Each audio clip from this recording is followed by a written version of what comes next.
তোমাদের মাতার প্রথম রূপ মাতা শৈলপুত্রীর কাহিনী শোনাবো। যখন মাতার সঙ্গে মহাদেবের বিবাহ হয় তখন মাতার পিতা প্রজাপতি দক্ষ প্রতিনিয়ত মহাদেবকে অপমান করেন। আমি ওকে অভিশাপ দিচ্ছি। রাজা দেবদাস, মাতা, এবারে আমরা নবরাত্রির পূজা শুরু করব। সবার আগে আমরা কলস স্থাপন করব। কাশীর পবিত্র ভূমি থেকে মাটি নিয়ে একটা বেদি বানাবো।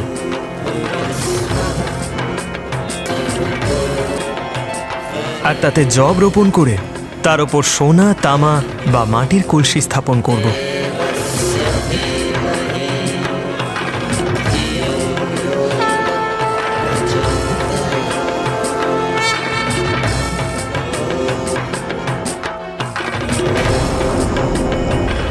এবার আমরা মাতা আদিশক্তির পার্থিব বিগ্রহের রচনা করব।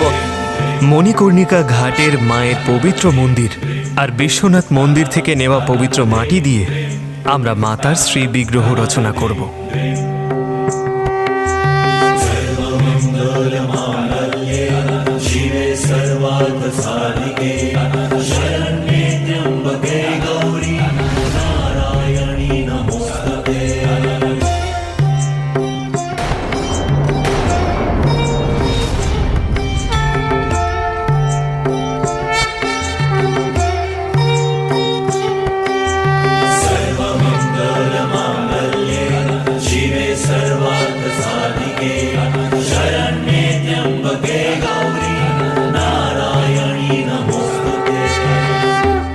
অন্যান্য সব আয়োজন হবার পরে আমরা প্রথম পূজ্য গণেশের পুজো করব।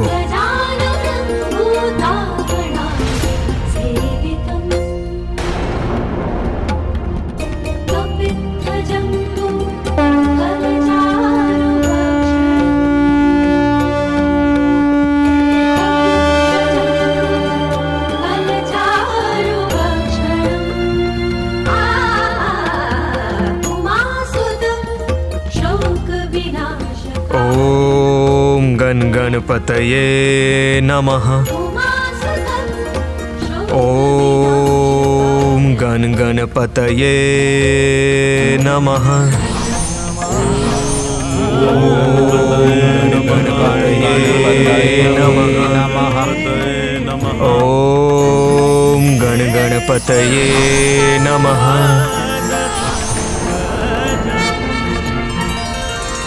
মাতা পার্বতী নন্দন শ্রী গণেশ এখন সন্তুষ্ট হয়েছে দাদা। শ্রী গণেশ সন্তুষ্ট হয়েছেন? এটা আপনি কেমন করে জানতে পারলেন? আমার কেবল অনুভূতি হলো মাতার সঙ্গে নবগ্রহ এবং ষোড়শ মাতৃকারও পূজা করা হয়, কিন্তু সবার আগে মাতা আদিশক্তির স্বরূপ যাকে মানা হয় সেই কুমারী কন্যাদেরও পূজা করা অনিবার্য। সেই কন্যা 4 বছর বয়স থেকে 10 বছরের বয়স অবধি হওয়া উচিত, কারণ এটাই মানা হয় যে এই বয়সী কন্যাদের মধ্যেই শক্তিরূপিণী স্বয়ং মাতা আদিশক্তি থাকেন। তাহলে কি আমরা কন্যাদের পূজা করব? হ্যাঁ মহারাজ, এই 9 তিথিতে প্রত্যেক তিথিতে আমরা এক একটি কন্যার পুজো করব। এ তো অতি উত্তম, কারণ নারী সমাজের শক্তির কেন্দ্র। বলা হয় যেখানে নারীর পূজা হয় সেই স্থান স্বর্গের সমান। কিন্তু ব্রাহ্মণদেব, আমাদের তো কোনো কন্যা নেই, আর আমাদের রাজভবনে কোনো অল্প বয়সী কন্যাও নেই। তবে আমরা কুমারী পূজা কি করে করব?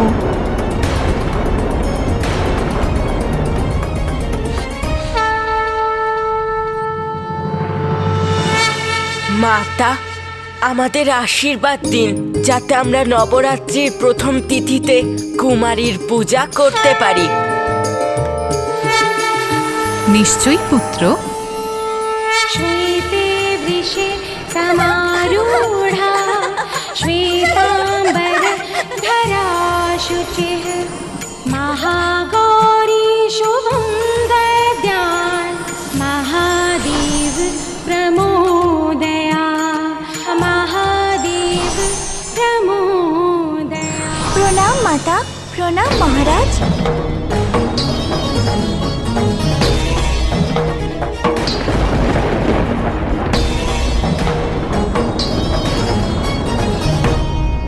প্রণাম ব্রাহ্মণ দেবগণ।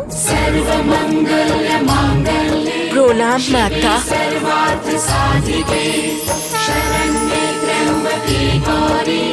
প্রণাম মা। এই বালিকা এখানে নিজে থেকে কি করে আসলো? ও কি করে জানলো?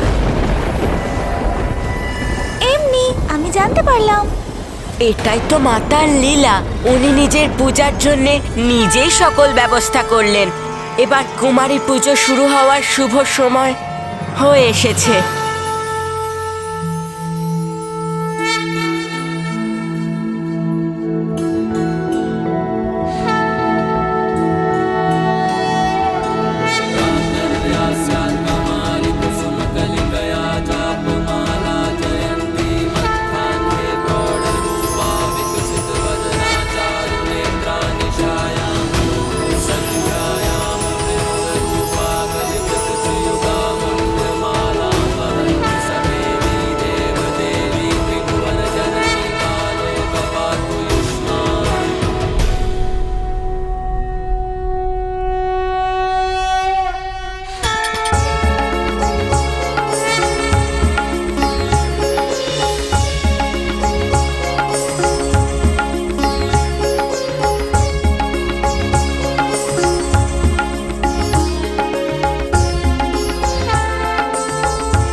ধন্যবাদ মা।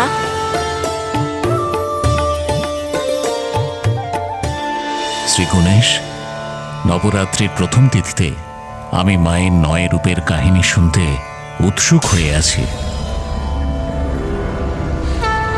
তাহলে শুনুন রাজা দেবদাস, নবরাত্রিতে মায়ের 9 রূপের পূজা করা হয়। প্রত্যেক দিন মাতারই একক স্বরূপের পূজা করা হয়, যারা হলেন মা শৈলপুত্রী, ব্রহ্মচারিণী, চন্দ্রঘণ্টা, কুষ্মণ্ডা, স্কন্দমাতা, কাত্যায়নী, কালরাত্রি, মহাগৌরী এবং সিদ্ধিদাত্রী বলে জানি আমরা।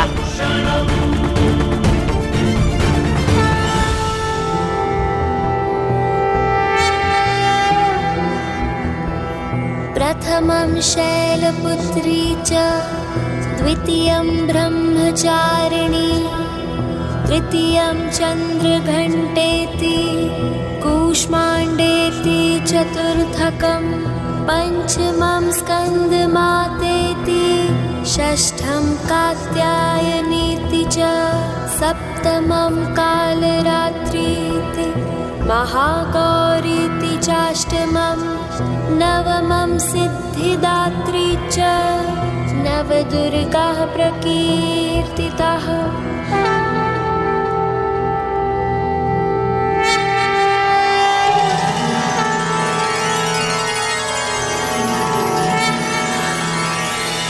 আজ নবরাত্রির প্রথম দিবসে আমরা মায়ের শৈলপুত্রী রূপের পুজো করব আর ওনার কাহিনীও শুনব। নিশ্চয়ই ব্রাহ্মণ দেবতা, কিন্তু তার আগে আমাকে কৃপা করে বলুন, মা কিসের প্রতীক? অতি উত্তম প্রশ্ন করেছেন আপনি মহারাজ দেবদাস। মা তো সেই শক্তি, প্রকৃতি, যিনি মহাদেবের সংযোগে এই সংসারে জন্ম দিয়েছেন।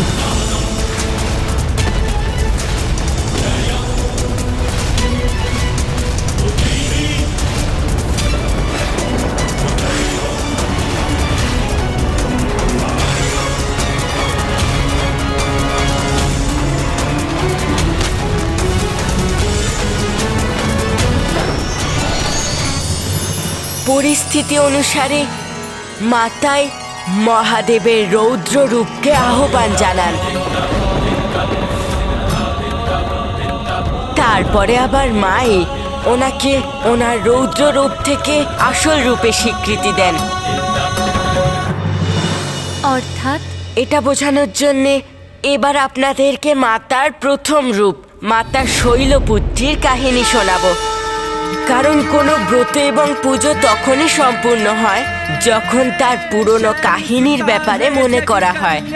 যেহেতু নবরাত্রি পালন করছি, মায়ের নবরূপের পূজা করছি, তাই আমাদের এটা জানা অত্যন্ত দরকারি যে মাতার নবরূপের প্রথম রূপ মাতা শৈলপুত্রীর আবির্ভাব কি করে হলো। এই কাহিনীর সূচনা এইভাবেই, যখন মাতা প্রজাপতি দক্ষের কন্যা ছিলেন আর মাতা দেবী সতী রূপে প্রকট হন এবং মহাদেবের সঙ্গে বিবাহ করেন।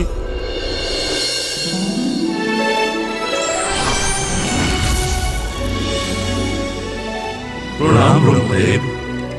প্রণাম নারায়ণ। আমি ভৃগু ঋষি। সমগ্র সবার পক্ষ থেকে দণ্ডবত হয়ে আপনাদের স্বাগত জানাচ্ছি। প্রণাম ঋষি ভৃগু। প্রণাম ঋষি ভৃগু। প্রণাম ঋষি বশিষ্ঠ।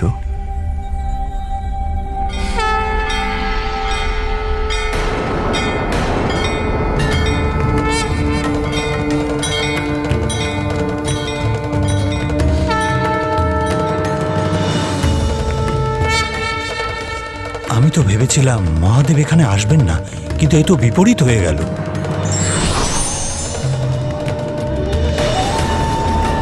ওনার এখানে হঠাৎ আসাটা কোনো অমঙ্গল ঘটার কারণ না হয়ে দাঁড়ায়।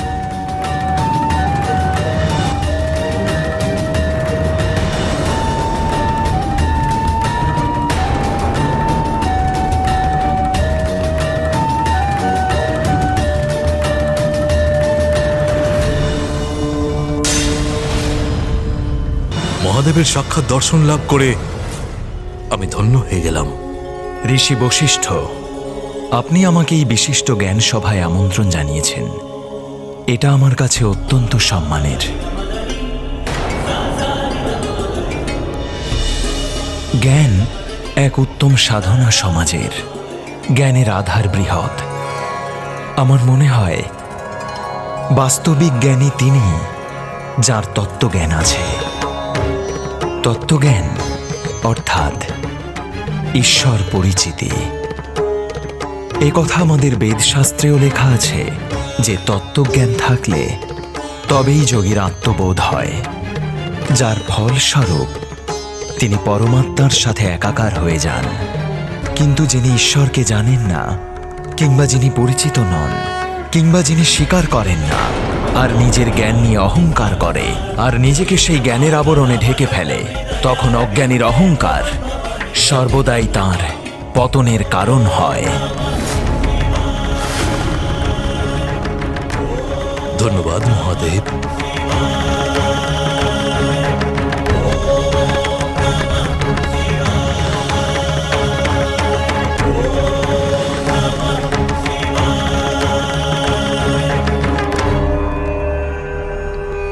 মহাদেব আজকের সভার বিষয় নির্ধারণ করেই দিয়েছেন, আর সেটা হলো তত্ত্বজ্ঞান।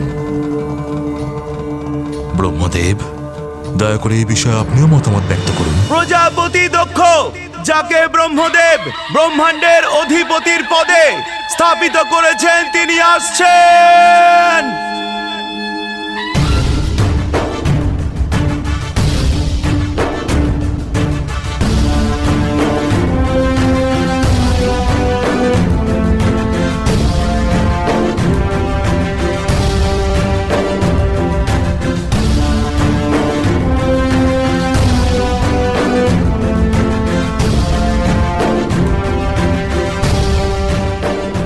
ভৃগু ঋষি, আপনি প্রজাপতি দক্ষের অনুপস্থিতিতে এই জ্ঞান সভার সূচনা করে দিয়েছেন।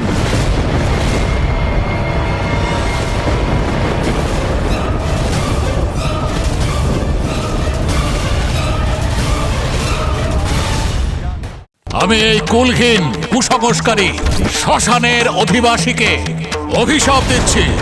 দেবতাদের সঙ্গে যে যজ্ঞের আয়োজন আমি করেছি, তার ভবিষ্যের ভাগ থেকে এ বঞ্চিত হবে। দক্ষ,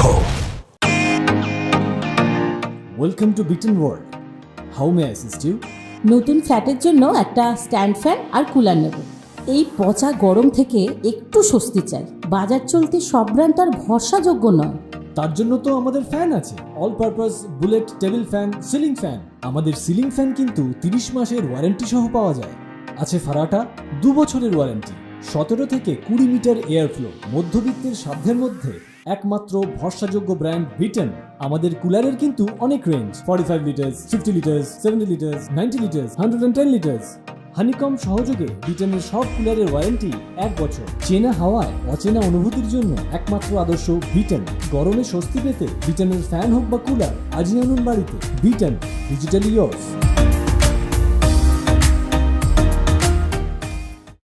হয়তো ভুল করে আমাকে আপনি এই জ্ঞান সভায় আমন্ত্রণ জানিয়েছিলেন। এখানে আমার আসা উচিত হয়নি ঋষিবর। আশ্চর্য, এ আপনি কি বলছেন মান্যবর? ঠিক কথাই বলছি ঋষিবর। যেখানে অঘরী আর গণ উপস্থিত, সেখানে কিসের জ্ঞান সাধনা? এ আপনি কি বলছেন প্রজাপতি দক্ষ? মহাদেব তো জ্ঞান আর প্রকাশে পরিপূর্ণ। তাই নাকি ঋষি বশিষ্ঠ? যদি এত বড়ই জ্ঞানী হয়, তাহলে তো ওনার জানা উচিত যে প্রজাপতি দক্ষ যখন এখানে প্রবেশ করেছে, তখন এর উচিত ছিল উঠে দাঁড়িয়ে অভিবাদন জানানো, কিন্তু এ নিজের জায়গা থেকে উঠে পর্যন্ত দাঁড়ায়নি।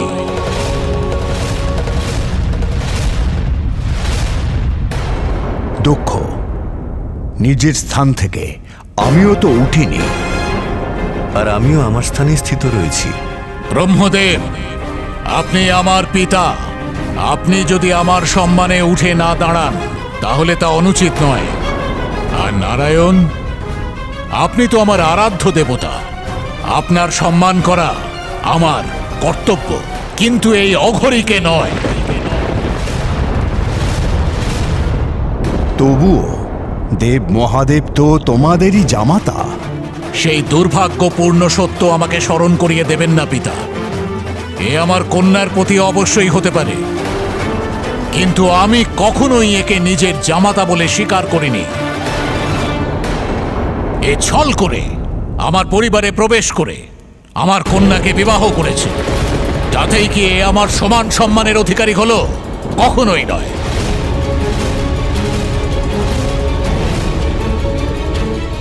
এই সভার সম্মানিত অতিথিরা, ব্রাহ্মণেরা, দেবতারা, ঋষি মুনিরা মাথা নিচু করে আমাকে স্বাগত জানিয়েছেন, কিন্তু যে কিনা ভূত প্রেত আর পিশাচে ঘিরে থাকে, নিজের জায়গায় বসেছিল। শুধু তাই নয়, নিজের চোখ বন্ধ করে ধ্যান করার এমন ঢং করছে যেন এর থেকে বড় ঈশ্বর গোটা সংসারে আর নেই।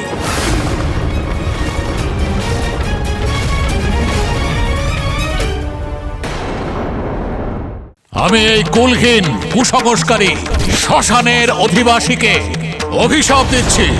দেবতাদের সঙ্গে যে যজ্ঞের আয়োজন আমি করেছি, তার হবিষ্যের ভাগ থেকে এ বঞ্চিত হবে। দক্ষ, welcome to Beaton world. How may I assist you? নতুন ফ্ল্যাটের জন্য একটা স্ট্যান্ড ফ্যান আর কুলার নেব।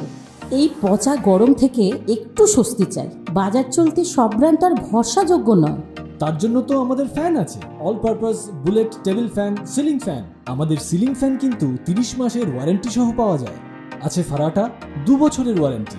17 থেকে 20 মিটার এয়ার ফ্লো, মধ্যবিত্তের সাধ্যের মধ্যে একমাত্র ভরসাযোগ্য ব্র্যান্ড বিটেন। আমাদের কুলারের কিন্তু অনেক range, 45 litres, 50 litres, 70 litres, 90 litres, 110 litres. Honeycomb সহযোগে বিটেনের সব কুলারের ওয়ারেন্টি 1 বছর। চেনা হাওয়ায় অচেনা অনুভূতির জন্য একমাত্র আদর্শ বিটেন। গরমে স্বস্তি পেতে বিটেনের ফ্যান হোক বা কুলার, আজই আনুন বাড়িতে। Beaten, digitally yours.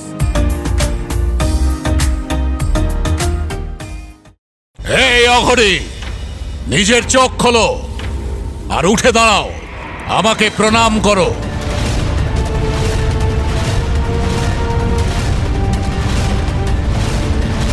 আমার কন্যাকে তুমি বিবাহ করেছো, তার অর্থ এই নয় যে তোমাকে আমি কোনো বিশেষ অধিকার দেব। শ্মশানে যার বসবাস, সেই নির্লজ্জকে আমার সামনে নিজের আসনে উপবিষ্ট থাকতে লজ্জা করে না? প্রজাপতি হওয়ার সুবাদে আমাকে এর এই ঔদ্ধত্য প্রকাশের শাস্তি তো অবশ্যই দিতে হবে।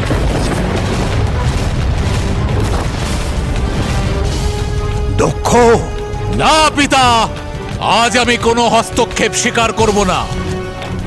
আজ এ নিজের ঔদ্ধত্য প্রকাশ করে শুধু আমারই নয়, সমগ্র ধর্মের অপমান করেছে। এর এই ঔদ্ধত্যের শাস্তি তো একে অবশ্যই পেতে হবে।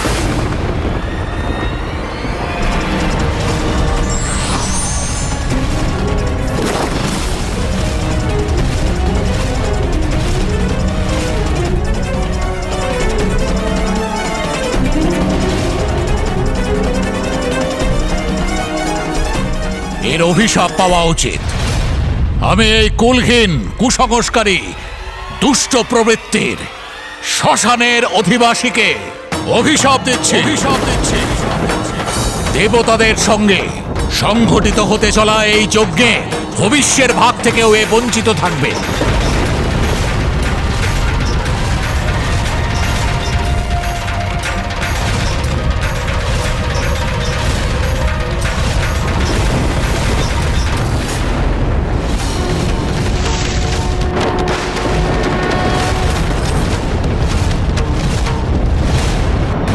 দক্ষ, এই দুঃসাহস কি করে দেখাতে পারছো? অনর্থ ঘটিয়েছ তুমি। কেমন মূর্খ আপনি, যিনি সমস্ত বেদের সৃষ্টিকর্তা, ওনাকেই আপনি যজ্ঞস্থান থেকে বঞ্চিত করছেন। যাকে স্মরণ করা মাত্রই সব রকমের যজ্ঞ সফল হয়ে যায় এবং সব তীর্থস্থান পবিত্র হয়ে যায়, আপনি তাকেই যজ্ঞ থেকে বঞ্চিত করলেন। ঔদ্ধত্যের আসল পরিচয় তো আপনি দেখিয়েছেন, প্রজাপতি দক্ষ।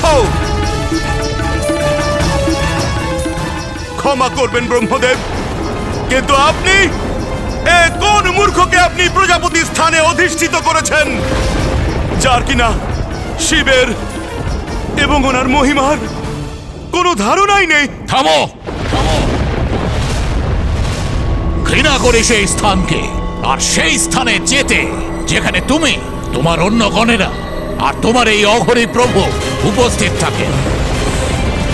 যেমন প্রভু হয়েছে তেমনি তার গণেরা অভদ্র, অসভ্য, অহংকারী। আমি তোমাদের সবাইকে অভিশাপ দিচ্ছি, তোমরা সবাই বেদ থেকে বহিষ্কৃত হবে, বেদের পথ থেকে ভ্রষ্ট হবে। ঋষি মুনিরা তোমাদের ত্যাগ করবেন। তোমরা সবাই হাড় কঙ্কালের অলংকার পরে মদিরা পানে ব্যস্ত থাকবে। সমস্ত গণকে আমি এই অভিশাপ দিলাম।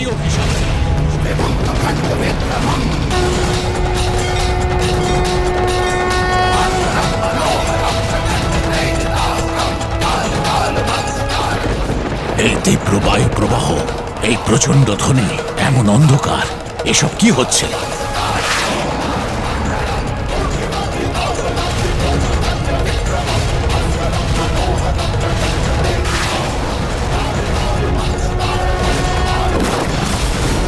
তাহলে কি এই সময় মাতা শৈলপুত্রী এলেন? প্রজাপতি দক্ষ এবং মহাদেবের মধ্যে যা কিছু হয় তা সব মায়েরই লীলা ছিল, এবং তারই পরিণাম স্বরূপ হতে চলেছিল মাতা সতীর পুনর্জন্ম।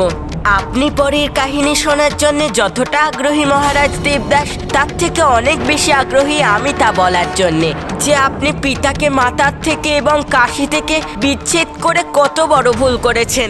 আর এর সঙ্গে আপনি এটাও জানতে পারবেন যে আপনার জীবনে আর 10 দিন বাকি।